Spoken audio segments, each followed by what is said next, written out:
सगळी तयारी झाली ना ग? हो आत्या सगळी तयारी झाली काय नवरी बाई पोरगा बघितल्या बघितल्या डायरेक्ट लग्न चुरकून टाकूया का? हा दीदी करून टाक. दाजी पण लय भारी आहेत. हा? चला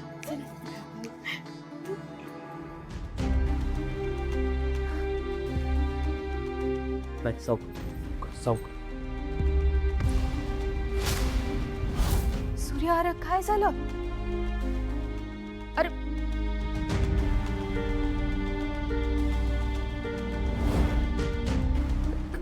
काय झालं छत्री काका? पाहुणे येत नाहीत बघायला. का? त्याचं काय? हरकत नाही. ते नाही आलं तर काय झालं? शेवटचे पाहुणे होते वय? ते नाही तर दुसरे कोणतरी येतील. त्यांच्यावर काय शिक्का लावला होता वय? तुम्ही एवढे टेन्शन मध्ये का? मी काय म्हातारी झालीये का? उलट बरंच झालं. त्यांच्या वाटणीची खीर आहे ना, ती भी आता मला खायला मिळेल. माझाच फायदा आहे, हो की नाही वहिनी?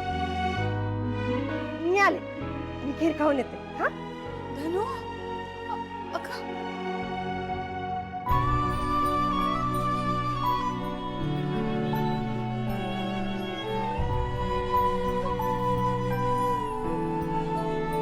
वहिनी, छत्री काका काय झालंय? सूर्याचे डोळे खाला आलेत. तो रडलाय का? आणि पाहुणे येणार होते ते आता का नाही येत? ए छत्री, यांना ऐकायचंच आहे, सांगून टाक. सगळं सविस्तर सांगा बाबा. त्याचं काय? म्हणजे पाहुणे इकडे येत होते. हा, येता येता गावातली काही लोक भेटली. हा, आणि मग त्यांनी त्या पाहुण्यांना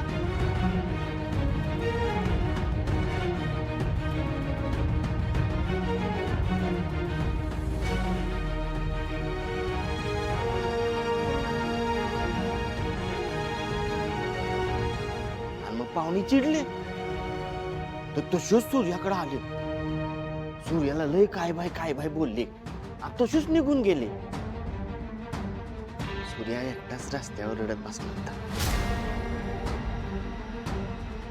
शत्रुभैयाने त्यांना उचललं आणि इकडे आणलं.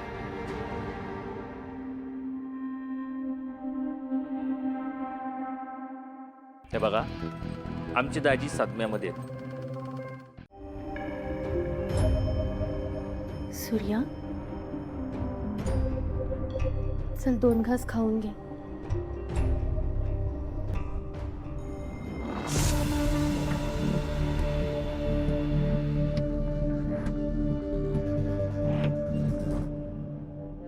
ओ दाजी, अहो एक पोरग गेलं म्हणून दुनिया संपती का?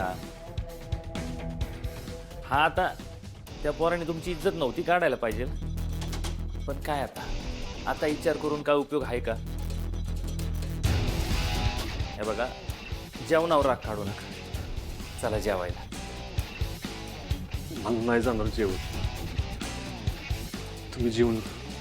सूर्या, प्लीज प्लीज असं नको करूस. दाजी काय ऐकत नाही राव. सकाळी न्यायदाते झाले होते, आता न्याय मागते झाले. देवा, ए देवा, अरे असं नको रे वागू. एवढं आमच्या सोन्यासारखे दाजी का त्रास देतोय त्यांना? मला नाही आवडलं तू वागलेलं देवा.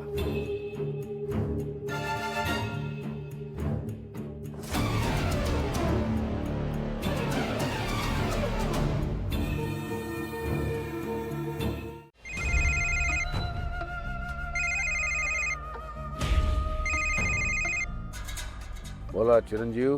डॅडी, आज सकाळी त्या लायकी नसलेल्या सूर्यानी आहे ना तुमची जागा घ्यायचा प्रयत्न केलाय. काय केलं त्यानं? काय केलं? न्यायदान केले. काय? त्याची ही हिंमत? आणि त्याला परवानगी कोण दिली? आणि तुम्ही काय करत होता? ओ चिरंजीव, तुम्हाला कळतंय का त्याने काय केलंय? कळतंय, सगळं कळतंय. आणि याची परतफेड पण केली आम्ही. तुम्हाला तर माहिती आहे, आम्ही सगळा हिशोब जागच्या जागेवर करत असतो, ते पण व्याजासकट. आणि त्याचा पण केला. असं काय केलं तुम्ही? त्याच्याकडे पाहुणे येणार होते धनुला बघायला. पुरीचा भाऊ आहे ना भाऊ, त्याच्या सासरवाडीत जाऊन राहतोय घर जावई बनून मिलिटरी नाना. त्याचा आहे एक पोरग, त्याच पोराबरोबर त्या पुरीचं लपड आहे. तुम्ही घर जावई झाला ठीक आहे, तुमच्या बहिणीचं बाहेर लपडा असताना पण तिच्या दुसऱ्याशी लग्न लावतं का? ओ पाहुणं, एक शब्द बोलला ना पुढं तर तू आहेस आणि मी आहेस. वा वा वा, शोभताय चिरंजीव निंबाळकर. चांगल्या नांग्यात ठेचल्या त्याच्या. आता शेवटचा हातोडा बाकी आहे. आम्ही आलो की मारूच. चालते. ठेवा.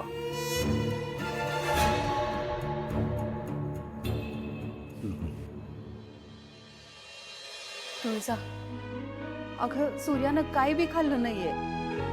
तू एकदा विचारून बघ की. आई मी प्रयत्न केलेत ग पण तो वहिनी, मी एक काम करते, त्याला जाऊन सांगते की मला लग्नच करायचं नाही. अगं तनू,